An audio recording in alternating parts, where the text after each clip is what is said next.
Assalamualaikum warahmatullahi wabarakatuh. Kami dari Majelis Taklim Mar'atus Sholihah yang bersekretariat di Masjid Nurul Iman, alamat Kemorosari 2, Piyaman Wonosari, Gunung Kidul. Kami mengajak kepada kaum muslimah yang berada di Wonosari dan sekitarnya untuk bergabung bersama kami di Majelis Taklim.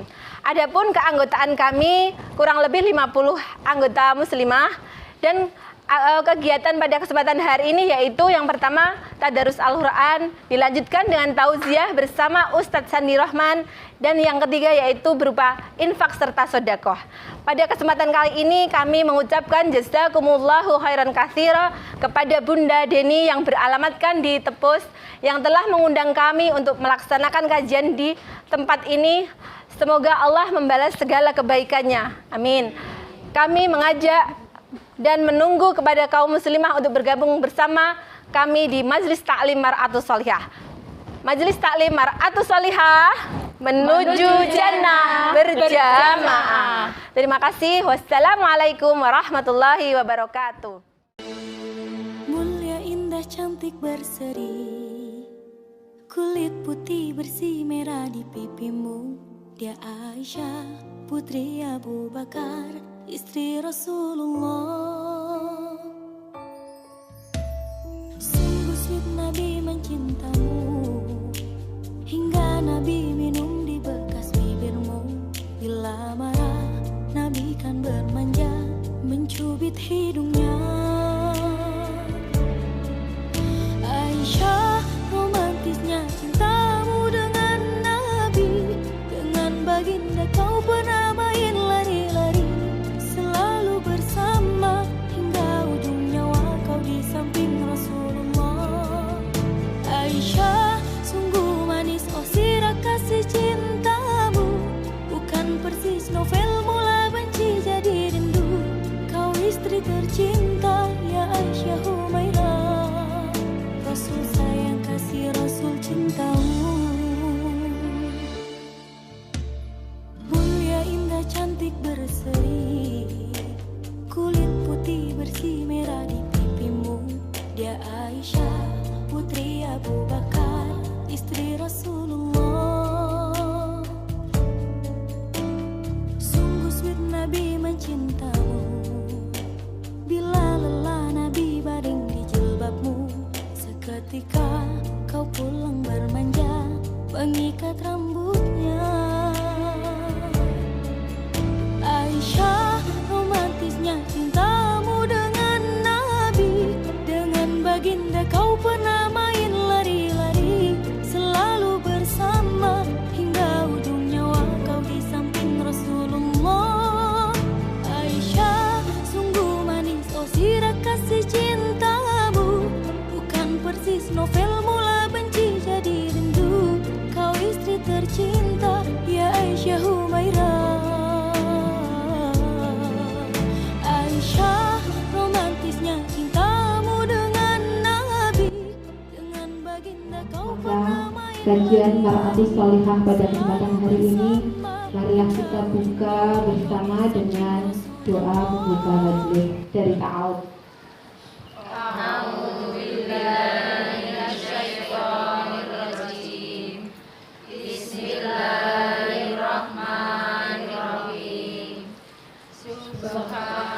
Allahumma fahmi bima alamtani wa'alimni ma yanfa'uni wazidni ilma. Untuk acara yang kedua yaitu Tadarus Al-Quran kepada Ustazah Harni, kami persilahkan. Untuk mempersingkat waktu, marilah tadarus pada pertemuan kali ini kita mulai saja. Kita buka surat Ali Imran ayat 22. 10 ayat dari 22 sampai 31. Kita mulai dari ta'awud langsung ke ayat 22. A'udzu billahi minasy syaithanir rajim.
wa hum la yuzlamun.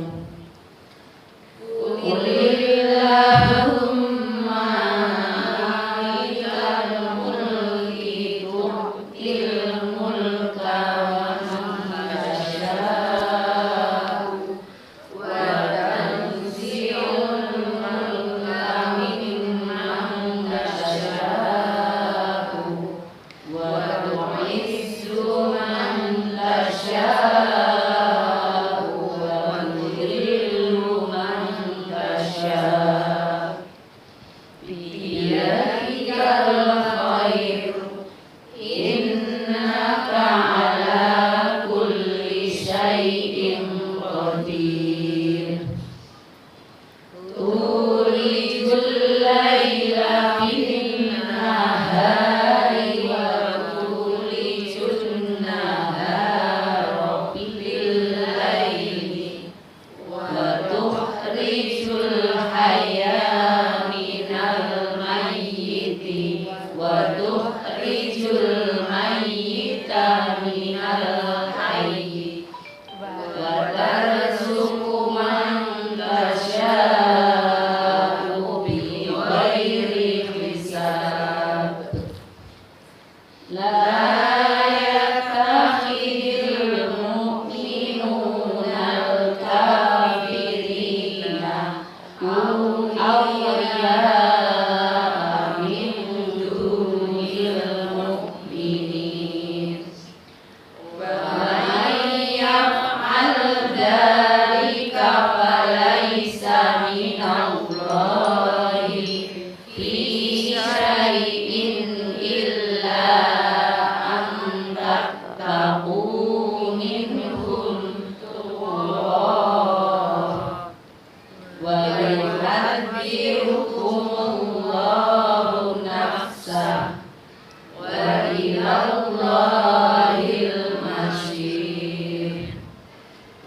Qul in tukhfu ma fi sudurikum aw tubduhu ya'lamullah wa ya'lamu ma fis samawati wa ma fil ard wallahu ala kulli syai'in qadir. Yauma tajidu kullu nafsin ma 'amilat min khairin muhdaran wa ma 'amilat min su'in tawaddu law anna bainaha wa bainahu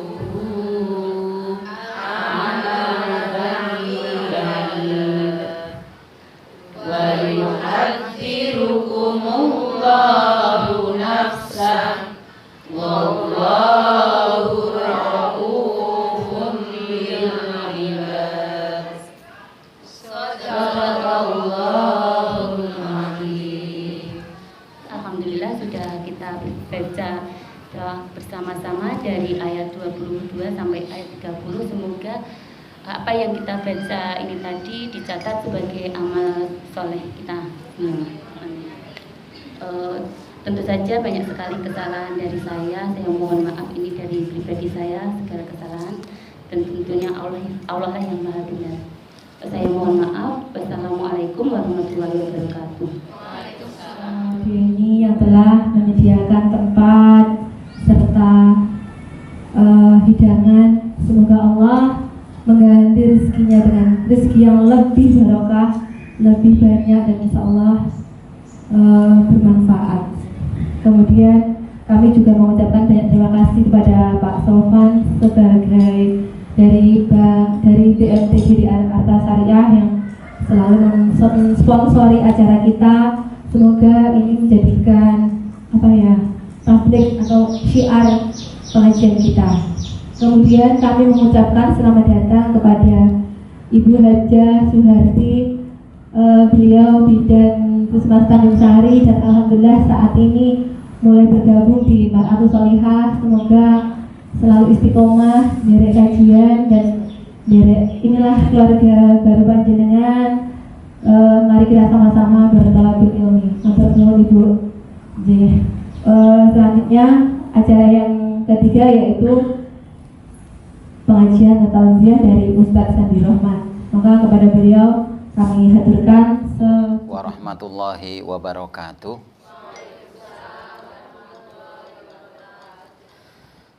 Subhanallahi walhamdulillah wala ilaha illallah wallahu akbar wala hawla wala quwata illa billah. Allahumma salli wa sallim wa barik ala Muhammad wa ala alihi wa sahbihi wa man tabi'ahudahu ila yaumil qiyamah, amma ba'du. Bapak-bapak, ibu-ibu, calon bapak dan calon ibu, sedaya mawon ingkang estu kula ndedonga mugi bejo mulya donya akhirat nggih. Kajian siang menika benten kalian biasanipun khususipun tempat, sehingga mugi-mugi kanthi tempat ingkang istimewa kita ugi pikantuk fadilah manfaat ingkang istimewa ugi. Paling boten kita tambah semangat anggen kita thalabul ilmi, dados tambah rumaket pasederekanipun, dipun berkahi umuripun lan dipun paringi ampunan sedaya kesalahan dosanipun. Sasampunipun majelis pun pikak kanthi tadarus kala wau menawi sampun difahami napa yang dipun waosaken Ustadzah Suharni kala wau estunipun sampun mencukupi materinipun. Ananging kala wau tasih dereng fokus wekdal Bu Harni maosaken tilawah tarjamah utawi alih bahasaken bahasa Indonesia, ananging pas wonten listrik mati napa sehingga fokusipun boten tenggen makna bacaan terjemah Al-Qur'annya. Ananging kalau tersita perhatianipun tenggen sound system. Nggih, sakmenika sampun teratasi lan mugi-mugi saged lancar ngantos paripurna samangke. Nggih. Salajengipun materi siang sonten menika monggo pun emot-emot materi ingkang rumiyin dipun kaji wonten dalemipun Bu In. Mbok menawi tasih kemutan menawi sampun kesupen kita aturaken malih supados sak mangke nyambung. Rumiyin kita aturaken pilih kita menika sedaya ngersakaken bahagian donya akhirat, ngaten nggih. Nah, Rasul ingkang shadiq wal masduq. Tasih kemutan makna shadiq masduq niku napa? Rumiyin kita aturaken Rasul menika terkenal shadiq wal masduq, benar dan terpercaya. Apapun yang disampaikan Rasul pasti benar. Bahkan para sahabat menyampaikan apa yang disampaikan Rasul itu lebih benar daripada terbitnya matahari dari timur, karena matahari tidak selamanya terbit dari timur. Binjang kapan-kapan dinten Jumat ngendikane meledak srengenge saking kilen ketika hampir berakhirnya alam semesta ini. Berarti Rasul senantiasa benar wal masduq dan terpercaya. Tidak hanya kawannya Rasul yang mempercayai, tapi musuh-musuh beliau juga percaya bahwa Rasulullah senantiasa berkata benar. Dan salah satu perkataannya atau sabdanya yang dulu kita kaji di kajian yang lalu, Rasul ngendikaken wonten sekawan perkawis kagem sinten kemawon ingkang ngersakaken kebahagiaan wiwit wonten ing donya dumugi akhirat. Nggih. Kita aturaken lafadzipun kirang langkung. Bismillahirrahmanirrahim. Arba'un min sa'adatil mar'i. Ana petang perkara sing dadi unsur kebahagiaane seseorang. Nggih. Ing sepindah Rasul ngendikaken antakuna zaujatuhu sholihatan. Wong ki arek bejo mulya bahagian donya akhirat yen to duwe pasangan sing apik. kalau seorang laki-laki punya istri yang solihatan, yang solih. Yang kemarin sempat kita sampaikan gambaran-gambaran yang Rasul berikan tentang solihah seperti apa. Ketika dipandang menyejukkan jiwa, tidak harus cantik ya. Pokoknya nek disawang nyenengke hati. Ayo nek jegadul bukan solihah. Enggak begitu cantik, tapi ketika dipandang itu di dalam hati suaminya tentram, bahagia, ayem, itulah solihah. Kemudian Rasul ugi paringi gambaran ketika diperintah taat. Nah, yang bikin bahagia itu ketika diperintah apa? Taat. Mboten enten unang kalian unung. Kemudian yang ketiga Rasul gambarkan bagaimana kesolihahan seseorang itu ketika ditinggal suaminya maka ada dua yang dijaga. Yang pertama apa? Harta suaminya. Menjaga dirinya dan harta suaminya. Kalau suami punya hobi bonsai misalnya, maka ketika ditinggal oleh suaminya ya itu dirawat, disiram, gitu. Ketika suami punya burung, ditinggal ada tugas maka dipelihara. Nek duwe pemean ya dipulungi. Enggak boleh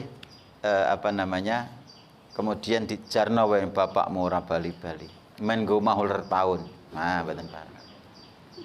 Harta suami kan banyak termasuk yang dimakan keluarga. Maka ketika suami pergi ya dijaga, ditutup. Sampai Rasul ngendika, dan tutuplah makananmu itu meskipun dengan sebatang lidi. Saking pentingnya. Kemudian rumah ketika ditinggal suami ya ditutup itu dengan baca bismillah. Niscaya setan tidak bisa ikut bermalam di situ. Nutup pintu, nutup jendela, nutup makanan. Pokoknya yang jaga apa duwe suami lah. Jangan malah aji mumpung bapakmu ora ana ngomah cah. Makan di luar, nek bapakne ning omah iku belah keterong.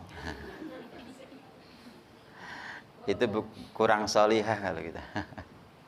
Itu yang pertama yang dulu sempat kita bahas meskipun tidak detail itu syarat kebahagiaan seseorang ketika punya pasangan yang baik atau solih atau solihah.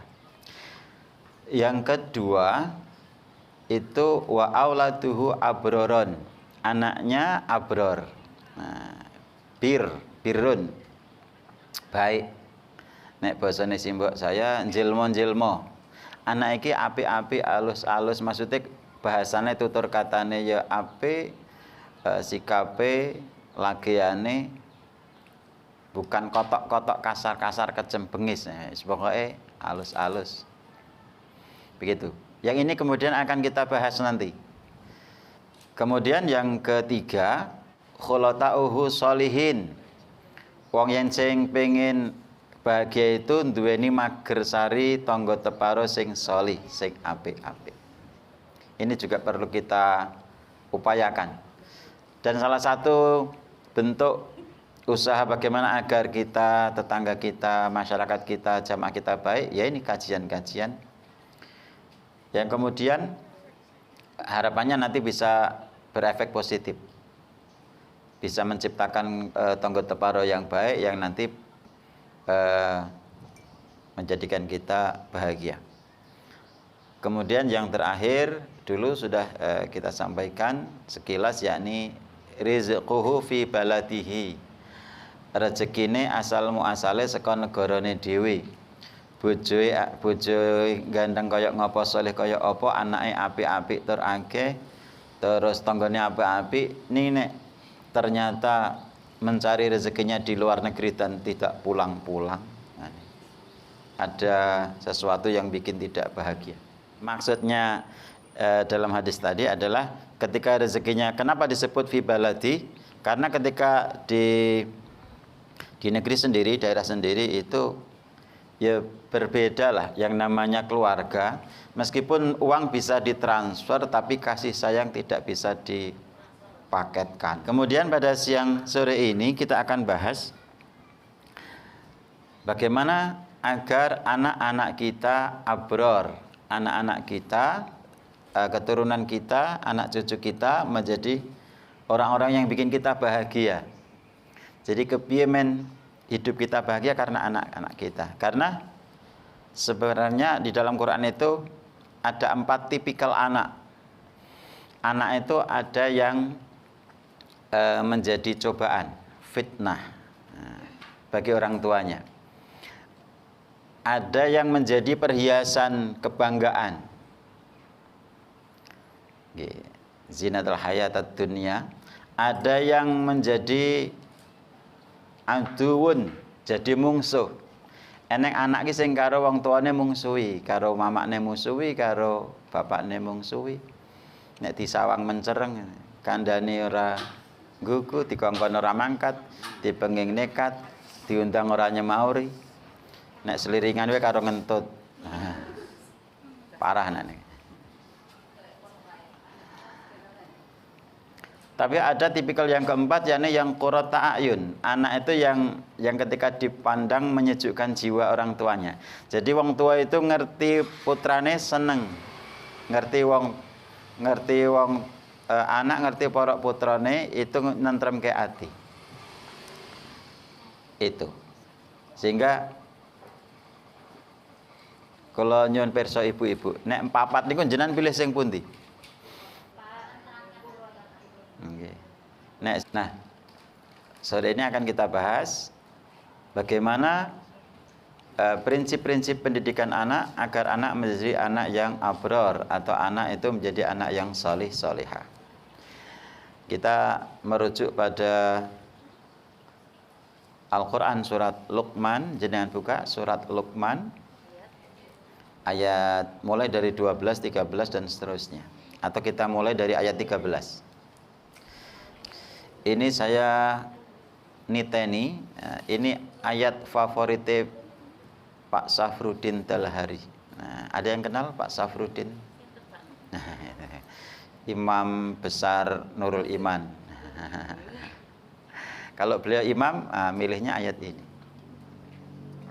Jadi saya niteni, begitu. Jadi apa saja yang perlu kita perhatikan di dalam mendidik anak sehingga harus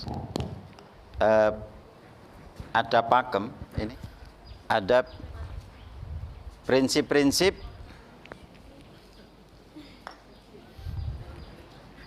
pendidikan anak. Nah, gitu. Joglo ini dulu kayu-kayu gelondong. Kemudian dibentuk menjadi bangunan namanya joglo.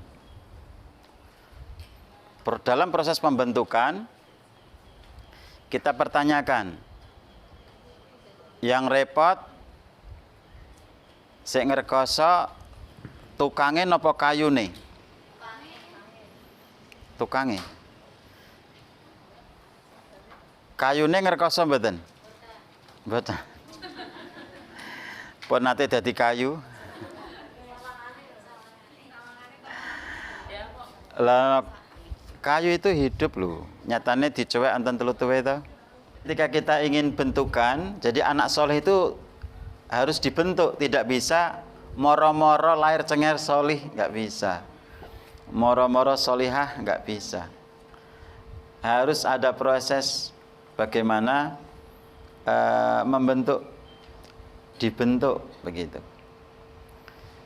Sehingga ketika siapapun, kapanpun, dimanapun, ketika membentuk, maka orang yang membentuk itu harus ngrekoso. Ya, jadi memang harus betul-betul prihatin. Terus jenengan alah jar kae wis nek gedhe tuwa rak ya paham. Maka tidak kemudian menjadi anak solih, bisa jadi anak salah ketika dijarke. Uang dibentuk saja belum tentu jadi sesuai dengan keinginan yang membentuk, apalagi tidak dibentuk. Untuk itu kita pahami dari awal bahwa ketika membentuk sing ngrekoso niku mboten ning sing bentuk tok, tapi sing dibentuk juga harus ngrekoso. Kayu niki ditebang kayak mengke ambruk, tesih dipilar, tesih digraji, tesih dipasah, tesih ditata, tesih diamplas, tesih dilumuri cat. Akhirnya jadi bentukan bagus, manfaat, indah. Tapi prosesnya lama dan prosesnya harus dengan kerja keras dan biaya mahal. Jadi sesuatu yang berharga biasanya prosesnya suwe, angel, larang. Nah, nih njahit ke baju, nek pengen cepet sempurna, kayak murah, ngono ya. Ngendi ana penjahit sih? Nah, gitu. Iya. Jadi biasanya nek apik cepet kuwi larang. Apik cepet biasanya larang. Wong ora mikir gombalan liyane pokoke gur khusus jahit aja sampai ngeleng-lengke, aja sampai kemudian lama, jangan sampai kemudian jelek. Nek cepet apik biasanya larang. Ning nek biasanya elek ngono ya murah. Maka ketika kita ingin anak yang bukan anak murahan dalam tanda kutip, yang bernilai dunia akhirat, jadi anak itu tidak sekedar di dunia menyenangkan tapi di akhirat mencelakakan. Kalau bisa dua-duanya, maka itu harus betul-betul diupayakan dengan proses pembentukan yang luar biasa. Ngrekoso, prihatine. Nah, kemudian kalau kita belajar dari proses pembentukan apapun, itu paling gampang, paling kepenak itu niru. Sehingga ketika ada joglo gini toh, kenapa ini bisa sempurna? Ini mesti niru joglo mana dulu ukurannya, kemudian bentuknya, pengaturan sudutnya dan seterusnya sampai finishingnya. Jadi kalau orang membuat awal, belum pernah membuat sama sekali dan tidak niru, ya sulit untuk jadi yang tiba-tiba jadi sempurna. Tukang hasilnya bagus itu pun dengan proses. Tukang kok cepat, halus, hasilnya siku. Nah, mesti wis pengalaman. Tapi ketika tukang lagi ajaran, hurung tahu nggawe, nah, ya jangan harap sempurna. Maka untuk itu kita punya anak baru ini pengalamannya, artinya dulu belum. Maka bagaimana agar kita punya anak dengan bentukan yang baik bagus? Maka caranya niru. Caranya apa? Niru. Jadi paling gampang niru. Nah, sore ini kita akan meniru bagaimana prinsip-prinsip pendidikan anak yang oleh Allah, buatan tanggung-tanggung, oleh Allah dikabarkan kepada kita, difirmankan kepada kita, yang kemudian harapannya atau perintahnya untuk kita fahami, untuk kita sadari, untuk kita yakini, kemudian kita tiru bagaimana Luqman Al-Hakim itu mendidik anak-anaknya, begitu. Kalau jenengan membaca bagaimana keadaan Luqman Al-Hakim, coba jenengan bayang ke Pak Bu, nek jenengan mendengar nama Luqman, nah di dalam surat Luqman, namanya dipakai judul nama surat loh. Niki ra mboten wong biasa niku. Nggih. Niku wong-wonge ketoke biasa napa istimewa? Pun nate pirsa fotone dereng? Dereng. Pun nate pirsa gambaran wajahe dereng? Nek jenengan bayange kaya sinten? Luqman Al-Hakim, apa kaya menteri, apa kaya presiden, apa kaya jenderal, apa kaya bagaimana Rasulullah, bagaimana para sahabat mengabarkan tentang Luqman. Orangnya kecil, ya kan? Bertumbuh kecil, kakinya kecil, kulitnya hitam, hidungnya pesek. Nek bahasane kita orang bejaji. Nek disawangnya jeneng ora, ya, orang meyakinkan. Tapi jangan dilihat casingnya. Bagaimana Allah saja yang maha benar itu menunjuk beliau sebagai sampel cara mendidik anak. Jadi ini beliau itu luar biasa, meskipun bukan nabi, tapi disebut dalam Al-Quran mesti orang-orang istimewa. Nah, orang istimewa api ya istimewa elake. Fir'aun itu juga disebut. Iya. Tapi jeleknya. Nah, ini Luqman ini disebut karena kesuksesannya bagaimana mendidik anak. Dan kita yang sama-sama ingin sukses mendidik anak, maka diperintahkan untuk memahami itu. Difirmankan tidak hanya sekedar untuk bacaan, tapi difirmankan oleh Allah agar kita membacanya, memahami, menyadari, meyakini, kemudian mengamalkan sesuai kemampuan kita. Maka saya sore ini minta relawan membacakan bagaimana Luqman Al-Hakim berpesan di dalam mendidik anak itu. Dibuka surat Luqman mulai ayat 13. Kemudian dibacakan terjemahnya, saya tuliskan prinsip-prinsipnya yang kemudian nanti kita bahas. Nggih, matur nuwun dumateng Ustazah Suharni yang akan membacakan tarjamah surat Luqman ayat 13 dan seterusnya. Monggo.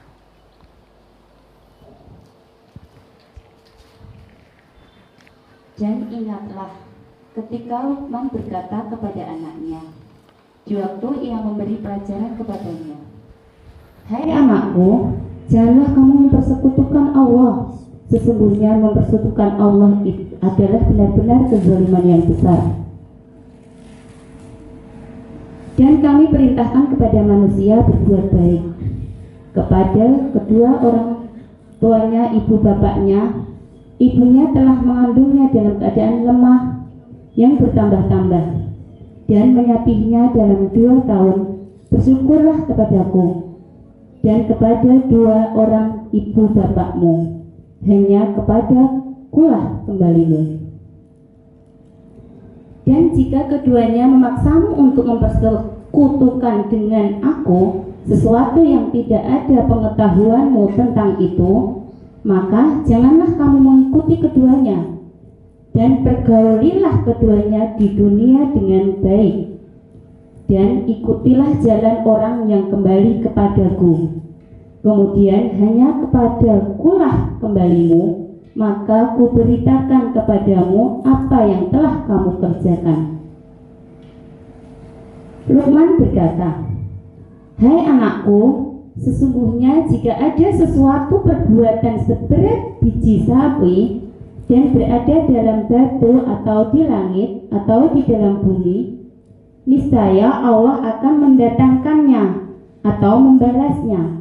Sesungguhnya Allah Maha Halus lagi Maha Mengetahui. Hai anakku, dirikanlah sholat dan suruhlah manusia mengerjakan yang baik, dan cegahlah mereka dari perbuatan yang mungkar, dan bersabarlah terhadap apa yang menimpa kamu. Sesungguhnya yang demikian itu termasuk hal-hal yang diwajibkan oleh Allah. Dan janganlah kamu memalingkan mukamu dari manusia karena sombong, dan janganlah kamu berjalan di muka bumi dengan angkuh. Sesungguhnya Allah tidak menyukai orang-orang yang sombong lagi membanggakan diri. Baik, hadirin hadirat saya mawon, Allah yang maha benar menunjuk Luqman sebagai sampel contoh bagaimana mendidik anak yang baik dan benar, yang pada akhirnya nanti menjadikan kita bahagia tidak sekedar di dunia, menjadikan kita bangga tidak sekedar di dunia, tapi sampai nanti di akhirat. Kalau kita mendengarkan apa yang disampaikan Ustazah tadi, bahwa prinsip-prinsipnya ada banyak, sebenarnya ada sekitar 10, tapi yang kita tangkap tadi dan kemudian kita tulis ada 8. Baik, jadi anak itu kalau boleh saya umpamakan bagaikan, nah niki, air bening. Bagaikan apa? Air bening. Nah, kita ini celupan. Sesuatu yang mempengaruhi dari luar itu adalah celupan. Anak itu lahir semua fitrah, baik bagus, gak ada anak jahat itu. Nah, kemudian ketika anak itu berinteraksi dengan yang lain, temannya, gurunya, orang tuanya, HP, TV, kemudian dia akan terpengaruh. Kalau yang dominan itu, yang mempengaruhi pertama itu teh, maka dia akan berwarna teh. Kalau kemudian ada cat warna lain masuk, maka kemudian kalau banyak yang masuk, maka kemudian akan carut marut warnanya. Kemudian mana yang dominan itulah yang menang. Apakah hitam, ataukah putih, ataukah hijau, ataukah merah, begitu. Sehingga kita untuk mempengaruhi anak, jiwa anak itu berebut disik-disian. Karena ketika sudah dipengaruhi orang lain, anak kita lahir, kemudian kita tinggal kerja. Kita serahkan pembantu, yang kemudian pembantu itu saya penting meneng cebloking ngarep TV. Kemudian sampai seterusnya, ketika kita pergi anak kita masih tidur, ketika kita pulang anak kita sudah tidur. Terus kenalnya pembantu, akhirnya kenalnya TV, kenalnya HP, tidak kenal kita, tidak kita kasih prinsip-prinsip dalam kehidupan. Maka nanti anak kita jiwanya itu bukan jiwa kita, tapi anak itu akan menjadi orang-orang lain. Bisa mirip temannya, bisa mirip TV, bisa mirip HP, bisa mirip pembantunya, bisa mirip. Siapa yang paling banyak mempengaruhi itu? Ini. Jadi perlu kita pahami, kita sadari ini. Banyak orang yang getun-geduwung ketika punya anak, tapi dia mementingkan kerja. Bapak kerja, ibu kerja. Engko dikasih titip ke sopo. Kemudian nek wong ngomong saya penting meneng, golek ke CTM. Diombene kok rak ngantuk turu. Tangi meneh CTM meneh. Atau kemudian nek wis mijiran wis ora ampan CTM,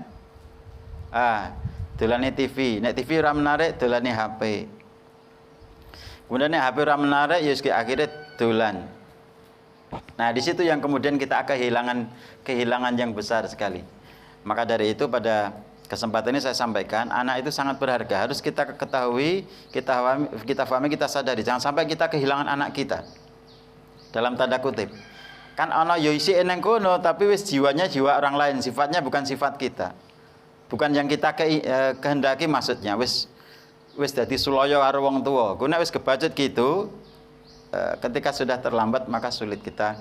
Kalau sudah jadi keruh untuk menjernihkan lagi sulit. Relatif lebih mudah dari jernih, kemudian kita warnai awal daripada kemudian sudah terlanjur keruh, kemudian kita jernihkan. Banyak orang-orang yang menyesal seperti itu. Nah, untuk itu agar kita tidak kehilangan anak kita pahami dulu nilainya. Karena seseorang itu akan menjaga atau tidak menjaga anak tergantung seberapa paham dia terhadap manfaat, kegunaan, fadilah anak itu terhadapnya. Karena al-ummu tarbiyatul ula, ibu itu pendidik pokok, bukan bapak-bapak. Bapak ini bisnis. Tanggung jawab sandang pangan papan itu bapak-bapak. Tapi bagaimana mentarbiyah, bagaimana membentuk karakter anak itu sebenarnya ibu-ibu. Jangan kemudian bapaknya ya kon kerja, ya kon nggarap KPR, ya kon ngelatih maca, ngelatih Al-Fatihah, ngelatih Iqra. Lanjut lagi kon ngopo? Kentuke apa?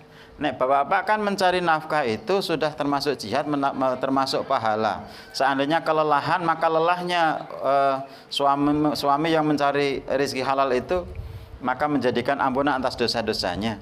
Kemudian ketika dapat diberikan kepada istri itu kan menjadi nafkah, dihitung infak. Ya.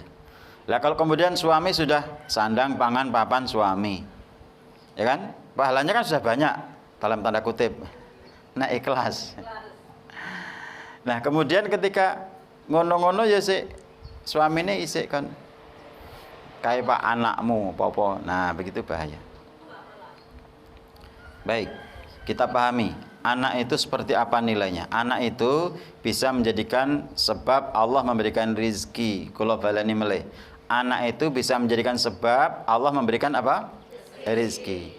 Nahnu narzuqukum wa iyyahum. Ingsun Allah sik maringi rezeki marang sira lan anak putumu. Nah, begitu. Jadi maaf ibu-ibu tidak boleh, bapak juga tidak boleh merasa sok memberi kepada anak. Sebenarnya itu rezeki anak, cuman orang tua sebagai talang saja kadang seperti itu. Janjane gurgo lantaran tapi gandeng talang sok enggak paham fungsi talang akhirnya dipek.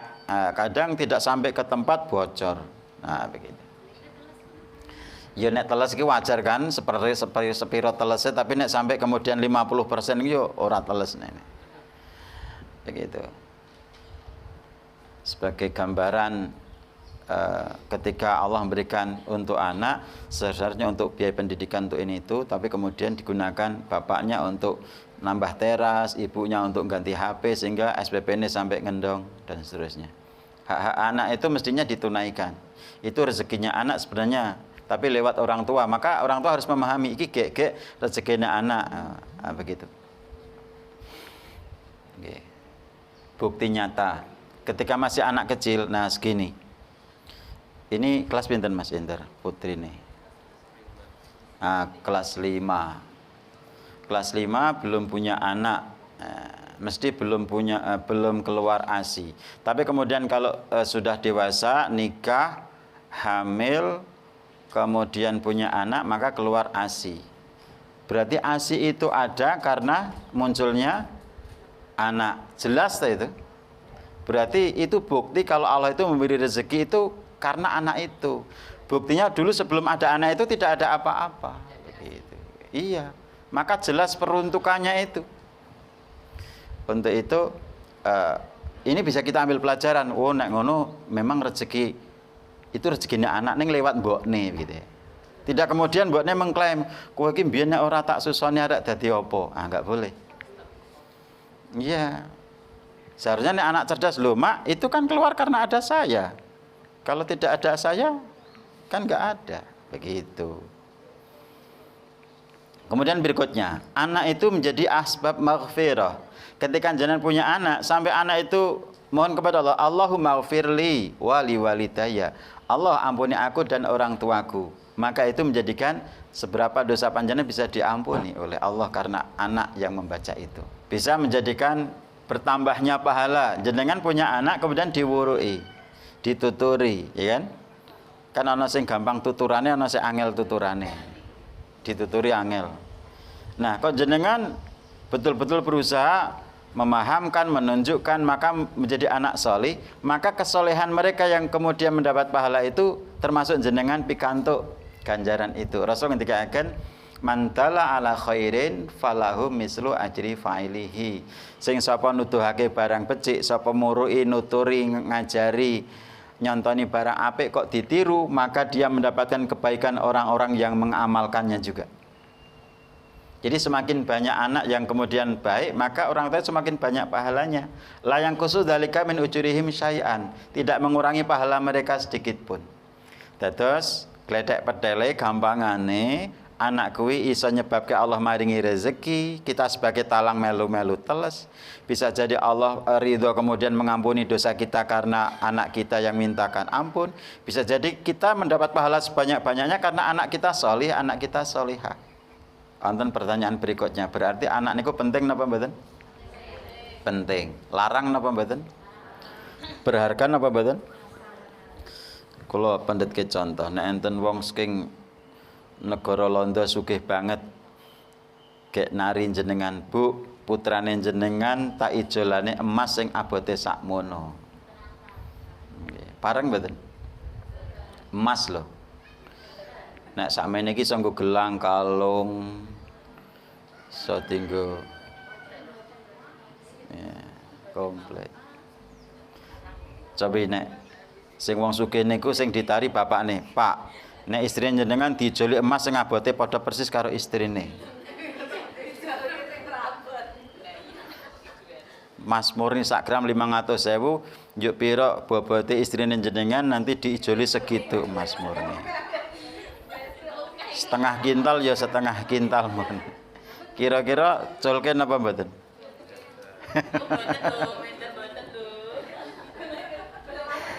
Napa tene enten Bu Endang?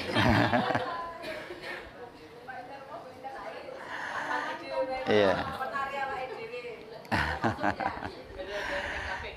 Iya. Baik, berarti kalau anak sama istri larang pundi niki? Larang anak. Larang kabeh. Iya. Baik. Jadi ketika kita pahami berarti anak berharga sekali. seandainya ditukar emas murni seberat anak itu pun kita nggak rela. Iya. Coba saat ini setelah memahami itu, apa yok ngono kita sik ngerawat anak. Seandainya jenengan punya emas 10 gram, sik ndeleh niku nek wengi ten nggen pager napa teras napa enten lemari. Nah, nek sing seneng tenan karo emas ki dekek nggon dompet dilebokke tas, tase lebokke laci, dikunci lebokke lemari, lemari lebokke kamar, kamar lebokke ngomah, ngomahe dikunci dipageri. Lapis berapa tadi? Wih, sak gram wis sekian lapis.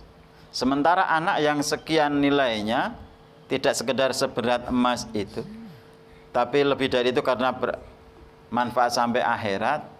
Kadang kita menjaga tidak seperti itu. Kukune dawa ya ora dikethoki, untune ora disikat ya ora pernah digatekke, awake do kebak bledug gatel ya ora didusi, gondrong ya ora dicukurke, eneng PR ya ora ditakoni ke salat apa ora ya ora dikaruhke. Bahkan enten sing ekstrim, ketika maghrib pitik ora bali, anak ora bali, sing digoleki napane? Pitike. Berarti pitik karo anak larang pundi? Larang pitik. Nek omong-omonge makarake dienggo anak karo bojo. Lah kene nek bojone nek anake agar njaluk HP apa nyilih HP-ne ngono wis cok diuring-uring. Baik, niku pengantar kula ingkang intinipun anak niki sangat berharga sebab manfaatnya donya akhirat. Donyane nyenengke atine, nyejukke ati. Kadang saka sangkan-sangkan kesel ngerti anak ki njuk ilang kesele to. Beda karo anak maratuwa kadang nggih. Ya iso ilang kesele, iso marai kesel bareng, itu tergantung kahanan. Ning nek anake dhewe gitu. Ning nek salah pembentukannya ya iso malah tambah kesel lho. Ngerti anak semplah ya ono.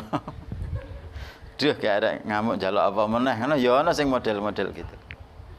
Maka dari itu sekarang kita upayakan bagaimana agar anak itu tidak demikian, tidak menjadi musuh bagi orang tuanya atau paling tidak menjadi cobaan yang terberat. Sebab ada orang itu dicoba tidak dengan harta atau istri atau suaminya, tapi dicoba dengan anaknya sampai kemudian kalang kabut, sampai mengeluh-mengeluh.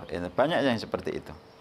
Nah, Allah sudah menyediakan komplit sampel, contoh, bentukan untuk ditiru bagaimana mendidik anak agar menjadi anak yang qurrata a'yun, agar menjadi anak yang menenteramkan jiwa, membahagiakan dunia sampai akhirat. Coba Ibu Harni dicek malih. Yang pertama tadi di ayat 13, ada satu prinsip yang harus ditanamkan kepada jiwa anak kaitannya dengan tauhid. Nah, ini. Di situ la tusyrik billah, jangan sekali-kali menyekutukan Allah, tapi dia harus punya tauhid. Perhatikan, kenapa ini disebut awal? Allah takdirkan, Allah firmankan di awal. Kenapa tidak kaitannya dengan kebersihan fisiknya, kemudian sikapnya terhadap yang lain? Kenapa disebut ini dulu? Sebab kalau boleh saya perumpamakan, dalam jiwa seseorang termasuk anak kita, akidah tauhid itu sebagaimana akar. Coba perhatikan sini. Seandainya ada buah, ada batang, ada akar. 1, 2, 3. Yang paling penting buahnya apa batangnya atau akarnya? Ya semua penting.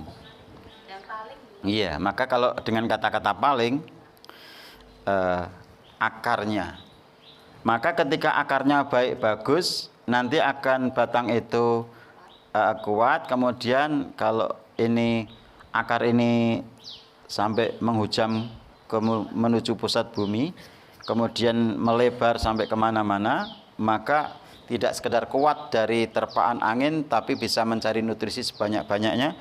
Maka pohon ini akan kuat dan subur karena akarnya ada dua macam.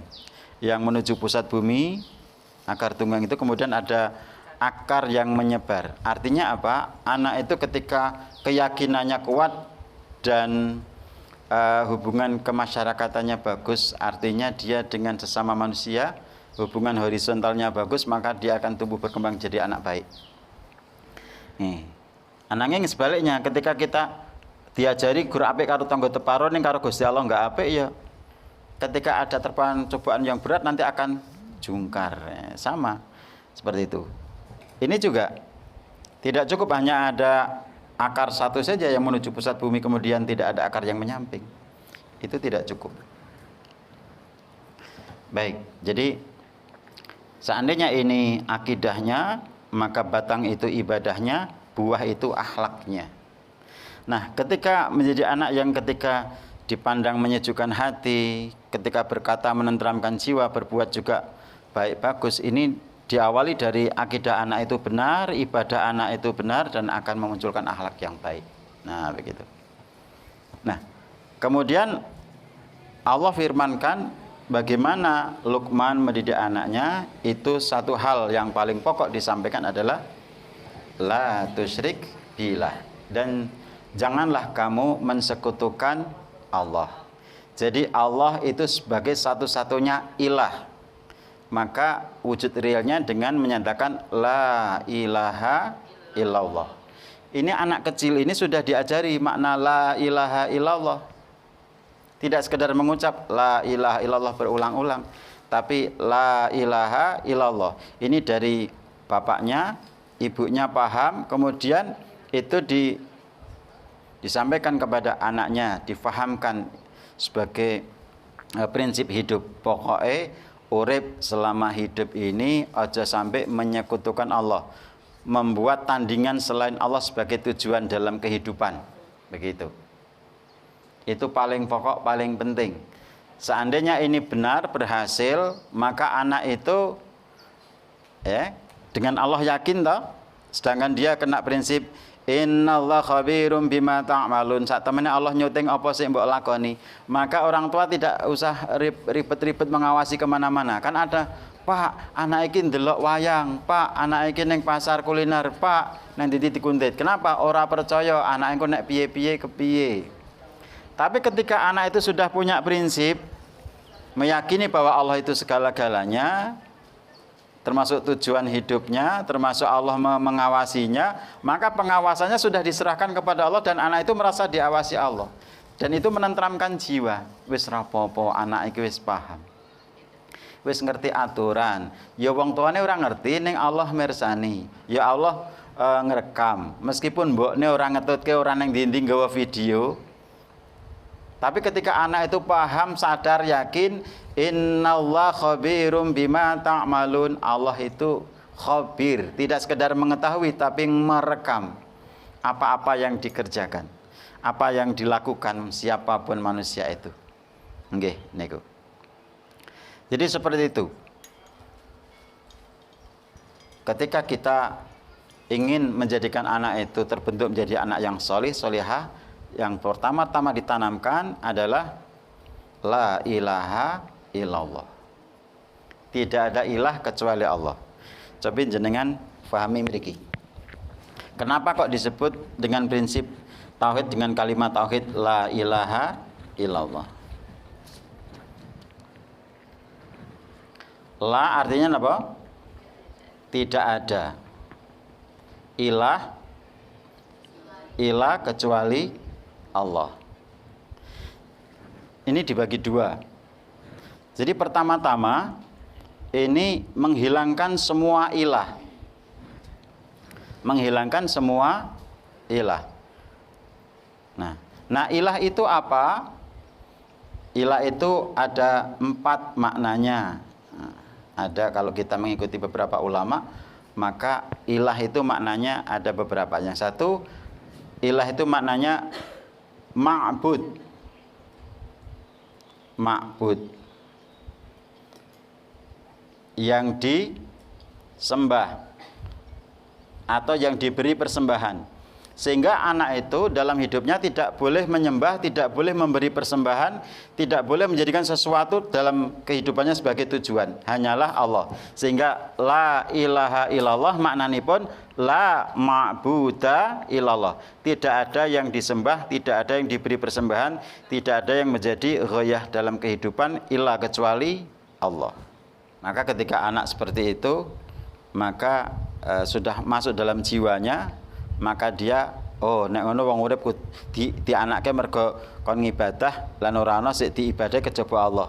Mula meskipun tidak dikuntit kemana-mana, nanti anak itu akan sholat dengan sendirinya, akan infak dengan sendirinya, akan baca Quran dengan sendirinya, akan taklim dengan sendirinya. Ketika prinsip awal itu sudah dipegang, ditanamkan ke dalam jiwa.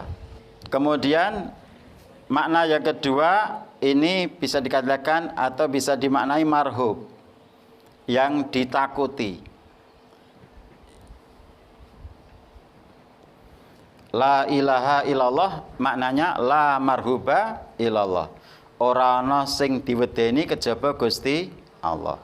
Sedangkan ketika kita tidak masuk prinsip ini, anak kita takut dengan selain Allah banyak sekali. Wedi, eneng mau wedi, ora salat le, moh peteng wedi, ora wani wudu. Terus wedi Nyi Roro Kidul, wedi mak lampir. Sehingga ada ilah-ilah lain dalam kehidupannya. Tapi ketika kita sudah pahamkan la ilaha illallah, maka dia tidak takut apapun.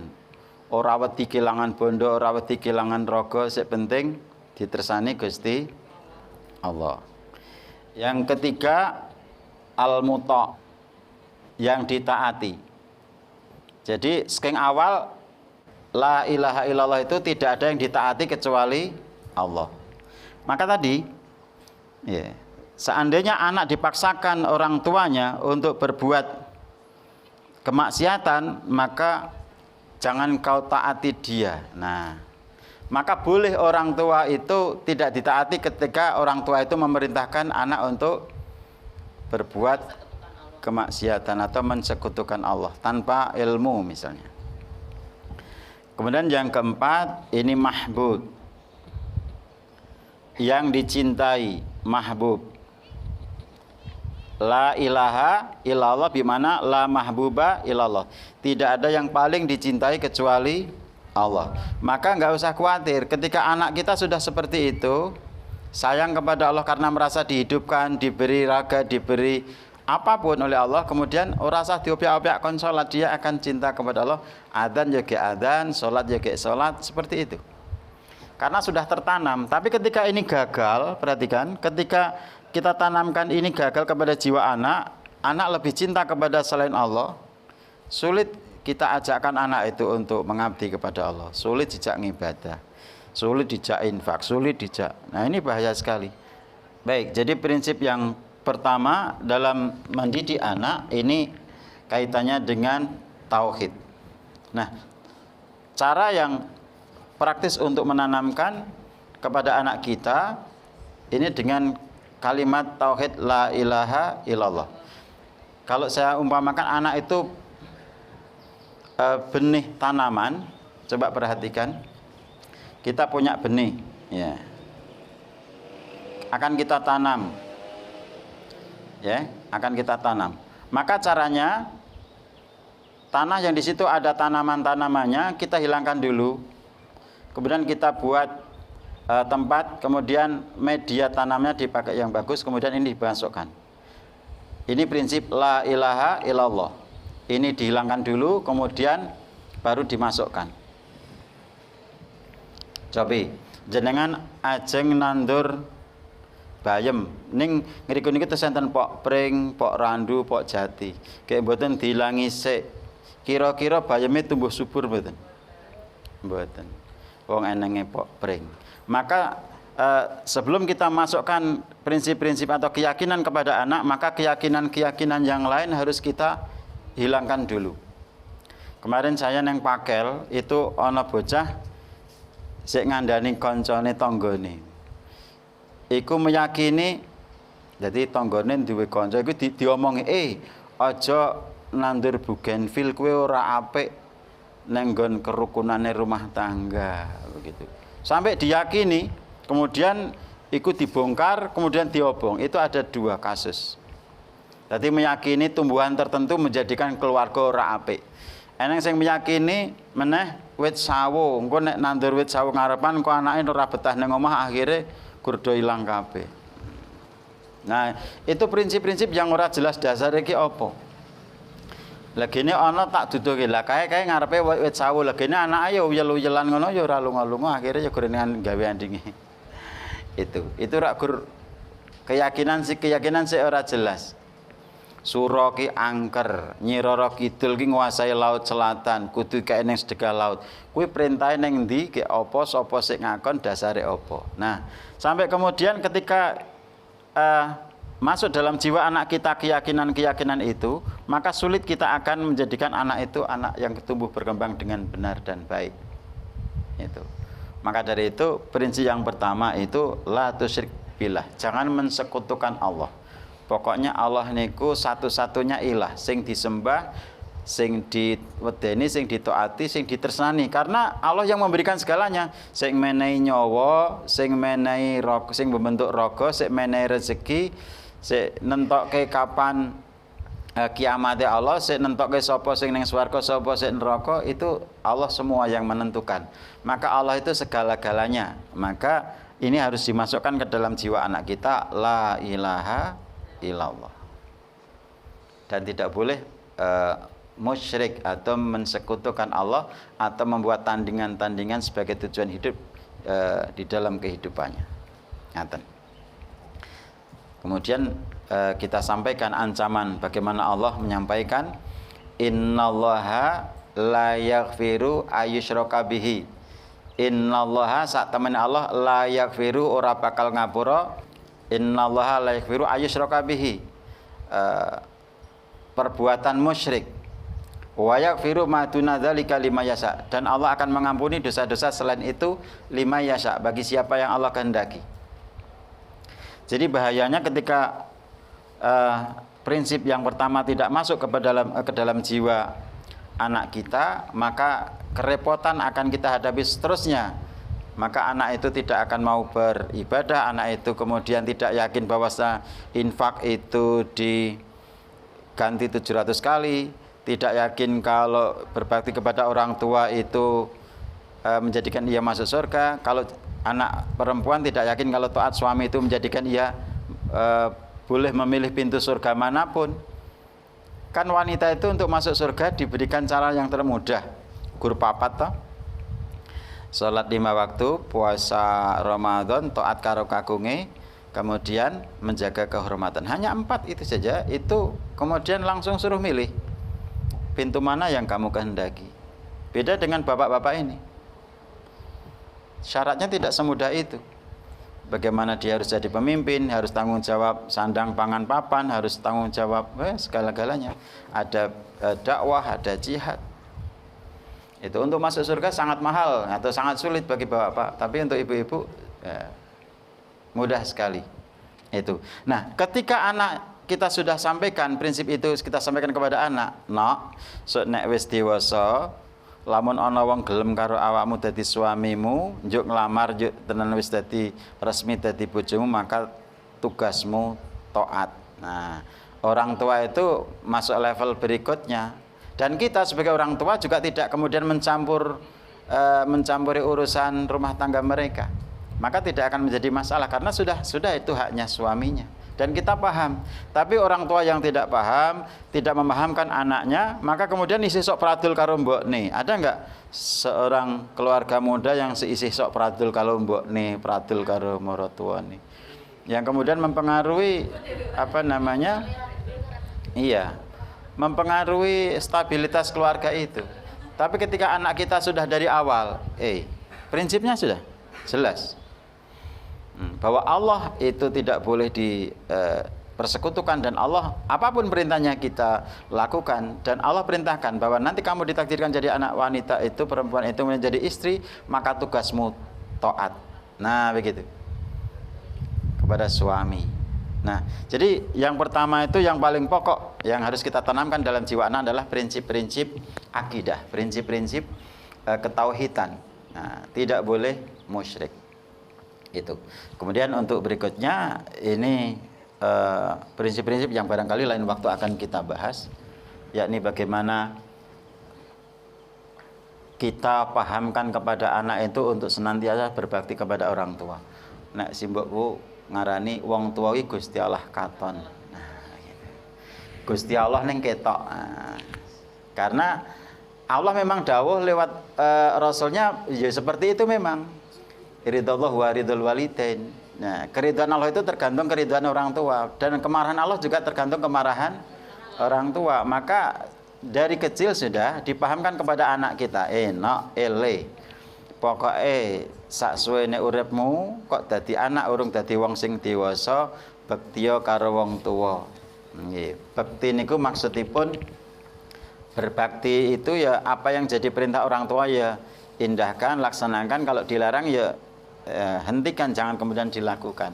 Kecuali Allah membatasi ini, ketika kemudian orang tua memerintahkan bermaksiat, berbuat musyrik, maka jangan taati.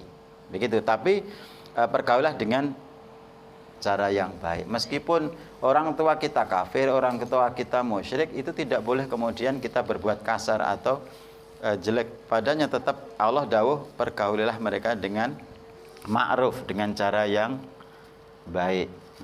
Kemudian ini prinsip juga, ikuti jalan orang-orang yang kembali kepada Allah. Neng diwaile pokoknya meluwo nek ento kancamu beda kelompok, meluwo wong-wong sing tansah ngelekke marang kembali marang Gusti Allah. Neng diwae eneng kampus, eneng sekolahan, eneng dalan, neng diwae pokoknya meluwo ikuti wong-wong sing tansah nyelak marang Gusti Allah, mesti awakmu selamat. Nah, begitu. Ini juga prinsip. Kemudian ini Allah juga sampaikan prinsip yang harus ditanamkan pada anak itu bahwa Allah Maha tahu dan pasti membalas. Sehingga Allah gambarkan lewat pendidikan Luqman itu, ketika ada orang berbuat amal di dalam batu, di dalam bumi atau di atas langit, entah itu sebiji sawi pun, sedikit pun, tidak ada orang yang tahu, pasti Allah mengetahui dan Allah pasti membalasnya. Baik juga akan dibalas kebaikan, jelek juga akan dibalas kejelekan. Ini harus dipahamkan kepada anak kita.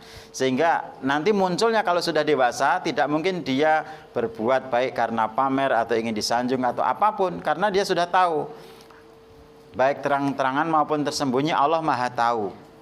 Ya, baik diumumkan atau tersembunyi Allah pasti membalas. Baik tetap Allah akan membalas kebaikan, jelek pun pasti Allah akan membalas kejelekan. Sehingga ketika ini masuk dalam jiwa anak, maka anak itu tidak perlu sanjungan, tidak perlu apa istilahnya ya, sesuatu yang sifatnya ya dinilai manusia saja, tapi dia akan berbuat ada atau tidak adanya manusia. Maka munculnya jadi anak yang ikhlas dengan orang tuanya, dengan orang lain, dengan Allah. Karena sekecil apapun perbuatan, tersembunyi atau terang-terangan, pasti Allah akan tahu dan Allah pasti balas. Begitu. Kemudian prinsip berikutnya, sholat. Dimanapun, kapanpun, siapapun, ketika manusia itu masih sholat, maka masih selamat. Ketika manusia, siapapun orangnya, kok tidak sholat, berani terang-terangan, pasti tidak selamat dunia akhirat. Itu pasti. Dan itu harus ditanamkan kepada anak. Nah, begitu. Jadi seperti itu. Karena orang yang sudah tidak sholat tidak paham halal haram. Tapi kalau orang yang masih sholat, masih terkendali, tidak mungkin anak kita nyolong kalau paham. Sholat itu akan gugur pahalanya ketika memasukkan makanan haram ke dalam mulutnya. Siapa yang makan sesuap, maka sholat 40 hari tidak akan diganjar. Nah, begitu. Kalau ini paham anak kita dan yakin, nah, tidak mungkin anak kita nyolong bakwan neng kantin, bakwan 5 ngaku loro, nyoklek banggal nampol pelem, ngarit nyolong kates. Tapi ketika tidak masuk, ya bahaya, bisa celemer dan itu merepotkan orang tua. Nek duwe anak kok gelem nyolong, mungkin pertama nyolong ngene wong tua, ngene dulure, suwe-suwe ngene tanggane, repot. Kemudian kita perintahkan anak, ya mulai dari skup yang terkecil. Nang, pokoknya nek wis wayah salat koncone dijak, engko nek sik ora gelem salat ora usah dikancani. Itu dari yang terkecil, itu namanya dakwah. Jadi amar ma'ruf nahi mungkar. Jadi diajakkan. Kemudian dipahamkan kepada anak kita untuk bisa latihan sabar. Ini prosesnya lama sekali atau harus berproses. Kemudian tidak boleh sombong, ya kan? Ini maaf, orang tuanya yang bahaya itu ketika punya orang tua sugih utawa pinter utawa cantik utawa ganteng utawa duwe kedudukan dhuwur, iki bahaya. Sebab nanti bisa jadi anak itu sombong karena keadaan orang tuanya. Itu. Ini sementara Allah tidak menyukai orang-orang yang menyombongkan diri. Nah, sehingga kita bersyukur tidak ada yang cantik, tidak ada yang ganteng, tidak ada yang sugih banget, tidak ada yang pintar banget, tidak ada yang disombongkan lah, begitu. Sehingga apa salah kita cantik? Ya nggak salah, yang penting nggak sombong. Apa salah kalau kita kaya? Ya nggak salah sih ketika kita tidak sombong. Nah, begitu. Apa salah kalau kita pintar? Enggak, masuk pintar kok salah. Nah, tapi yang salah itu ketika kemudian dari pintarnya itu memunculkan kesombongan. Ya, ini fatal sebab. Okay. Rasul dikatakan la yadkhulul jannata liman fi qalbi misqala dzarratin min kibrin. Untuk mengakhiri kajian ini saya sampaikan apa yang dipesankan Rasul. La yadkhulul jannata ora bakalan arek duwe pengarep-arep mlebu swarga liman kanggone wong kang fi qalbi ana ing jero atine misqala dzarratin semisal zarah biji sawis kecil apapun min kibrin dari sifat sombong. Maka ini harus kita tanamkan kepada anak kita, jangan sampai kemudian punya sifat yang namanya sombong. Ini saja ibu-ibu, bapak yang sore ini kita kaji, yang jelas baru prinsip-prinsip dasarnya, pokok-pokoknya saja yang harus kita perhatikan di dalam membentuk anak yang abror, bagaimana anak kita jadi anak yang baik, yakni kita fahamkan kepadanya kalimat thayyibah la ilaha illallah itu, tidak boleh musyrik, kemudian dilatih berbakti. Jenengan jangan sungkan-sungkan. Kalau jenengan baru rajang-rajang, kasih anak perempuan jenengan peso kecil untuk latihan rajang-rajang. Nah, jenengan punya anak laki-laki, jenengan pas penean, kasih ondok kecil, pukul kecil, kasih gorok kecil, sehingga anak kita dari kecil sudah tertanam, sudah terbiasa ngerkoso, bantu wong tua nih, begitu. Sebab ketika terlambat kita membentuk itu, kemudian orang ngerti wong tua, maka eneng wong tua sik mengeluh, kok anak semono mbane kok ora ana sing tertarik karo gaweane mama. Ana anak semono mbane kok ora ana sing tertarik karo gaweane bapak. Ana anak pirang-pirang kok ora ana sing hobi, ora ana sing gelem bantu bapak mama. Nah itu. Karena bisa jadi ada keterlambatan di dalam kita melatih bagaimana untuk birrul walidain. Kemudian prinsip yang dasar juga bahwasanya Allah Maha tahu dan pasti akan membalas dimanapun kapanpun. Ini harus betul-betul kita tanamkan. Pokoknya ngamal ki mbok didelok wong mbok ora, Allah pasti membalas kebaikan, sehingga tidak ada perbuatan baik yang sia-sia. Jenengan ten mriki direwangi kehilangan waktu seseorang, nggak mungkin Allah sia-siakan, pasti kemudian Allah akan ngasih poin. Nah begitu. Jenengan infak sementara nggak ada yang mengekspos, jenengan baksos bantu banyu ora ada di status. Duh laku pas HP ku drop kayak ora sida kepoto. Jangan gelo, biasa. Allah pasti akan wis tak ngaji ngoyo-yo wis ragam kok jebule lali ora nggawa HP. Nggak apa-apa. Dulu pernah digrenengi. Sekolahan kita itu di sana. Kenapa baksosnya di sini, bukannya murid dari sana? Lah kalau di sini yang membutuhkan mustaqo yang di sini, kenapa wong Allah itu yang mengatur? Toh seandainya tidak dari sini muridnya, bisa jadi Allah datangkan murid-murid dari daerah lain untuk masuk ke sekolah kita, begitu. Karena apa? Prinsip ini sudah masuk. Kalau kita berbuat baik, dimanapun, tersembunyi dalam tanah pun, di atas langit pun Allah Maha tahu, dan Allah pasti membalas. Nah begitu. Sehingga ketika sudah masuk ke orang tua dan kepada anak kita, insya Allah akan jadi anak yang abror. Kemudian masalah sholat, masalah sabar, masalah dakwah dan akhlak. Ini saja, mudah-mudahan manfaat. Billahi taufiq wal hidayah. Assalamualaikum warahmatullahi wabarakatuh.